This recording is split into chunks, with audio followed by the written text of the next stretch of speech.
What makes a classic movie classic other than being old? Alfred Hitchcock's Shadow of a Doubt was released in 1943, which absolutely solidifies it as an old movie that was over 80 years ago. However, what makes it a classic movie is that there are still people interested in the movie, people who still love the movie, and it was directed by one of the most iconic directors of all time, Alfred Hitchcock. Alfred Hitchcock said many times that Shadow of a Doubt was his favorite movie, which is saying something. Alfred Hitchcock released Psycho, Vertigo, North by Northwest, Rear Window, The Birds, and many other movies that have survived the test of time. What Alfred Hitchcock said made this his favorite movie was that he loved the idea of bringing danger and menace to an idyllic, small American city. The movie was set in California, but it could have been anywhere in the country. They picked a house to film the movie in, which looked like an ordinary, nice, but maybe run-down house. As a matter of fact, when the owners of the house were told that their home was going to be used in an Alfred Hitchcock movie, they painted it up and did some repairs, which was not the way Alfred Hitchcock wanted it to be. They actually had to spend time dirtying up the house and undoing some of the repairs so that it looked the way they wanted for the film. The movie centers around the story of Charlotte Newton, who goes by Charlie. She's named after her uncle Charlie, her mother's brother. She's feeling down, a little bit sad, and she feels like the best thing to cheer her up would be a visit from her much beloved Uncle Charlie, who is very well traveled and a little bit mysterious. Coincidentally, they receive a telegram that he's on his way to town. And of course, Charlotte Newton is delighted.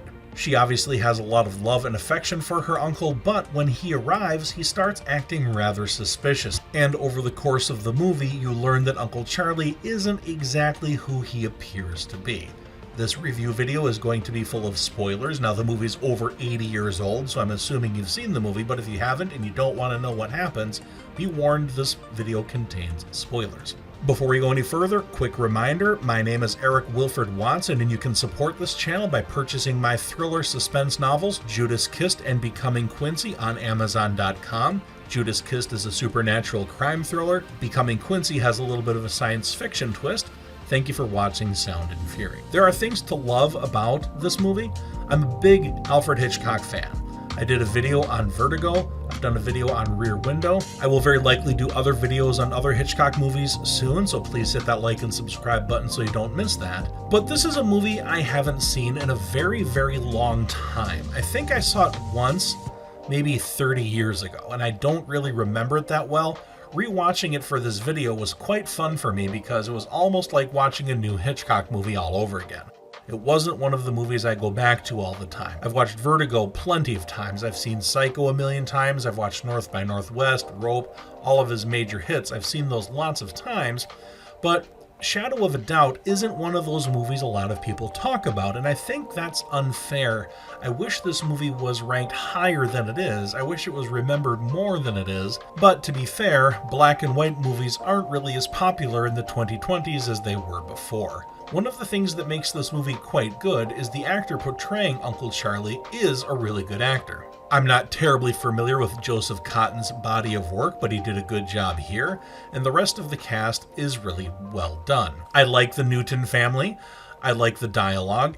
One thing that Hitchcock excels at is directing people, so everyone in the movie acts well, acts believable. They all have unique personalities, which I genuinely like. What I find interesting about the movie is really the relationship between Charlie Newton and Uncle Charlie. She adores her uncle, and her uncle turns out isn't really the greatest guy.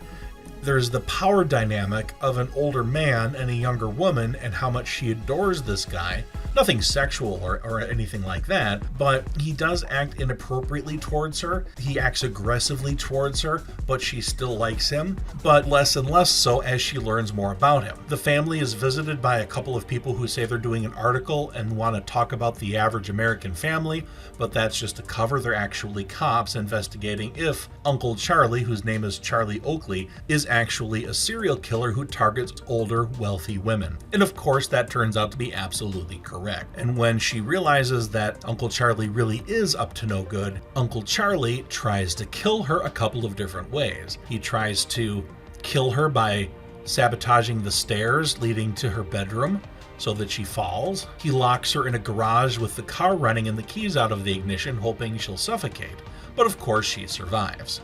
One thing that I was a little bit disappointed with was that it seemed like they were setting something up, but it didn't really go anywhere. One of the members of the family and a family friend were talking about murder mysteries. They kept talking to each other about the perfect way to plan a murder. They jokingly talked about different ways of murdering each other.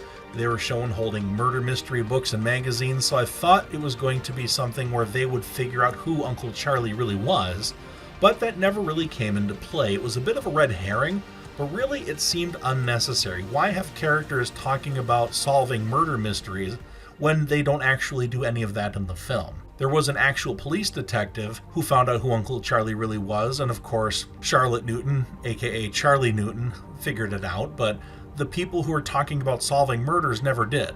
It was just in the movie sort of as a distraction, and I don't think that quite worked. Alfred Hitchcock usually does a cameo in his movies, and I don't think the cameo in this worked either. It was a bit distracting. Alfred Hitchcock was seen on a train holding a hand of cards, and he had all of the spade cards, from the number 2 all the way up to the ace of spades. It was sort of a joke that the director was holding all of the cards, but it was too much of a fourth wall break because there really isn't a card game I can think of where a player would hold an entire suit of cards in his hand. But that's just a small nitpick. The movie excels because the dialogue is quite good, the characters are quite good. Uncle Charlie really didn't seem convincing as somebody trying to blend in. He acted way too suspiciously for somebody on the run, and I think they played their hand, so to speak, a little too early. I think the movie could have been better if they played out the drama of whether he really was this murderer or not, but they revealed that he is way too soon. I know Alfred Hitchcock has said that when the audience knows something and the characters don't, that can build suspense, and I agree with that. Talking about baseball, whatever you like, 5 minutes of it, very dull. Suddenly, a bomb goes off.